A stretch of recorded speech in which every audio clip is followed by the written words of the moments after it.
Men, jengok lah men, Alphard men, isi Pertalite men. Pengemudi mobil Toyota Alphard mengisi Pertalite di SPBU Palembang. Tentunya apa yang dilakukan pengemudi Alphard itu bertolak belakang dengan apa yang dianjurkan oleh pemerintah. Dilansir dari Serambi News, pemerintah saat ini tengah mempersiapkan pembatasan penyaluran bahan bakar minyak bersubsidi, yaitu jenis Pertalite dan solar. Pembatasan penggunaan kedua jenis BBM tersebut akan dilakukan berdasarkan kapasitas mesin kendaraan mobil.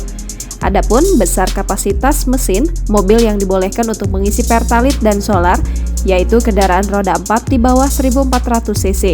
Dilansir dari Auto 2000, mobil Toyota Alphard memiliki kapasitas 2500 cc.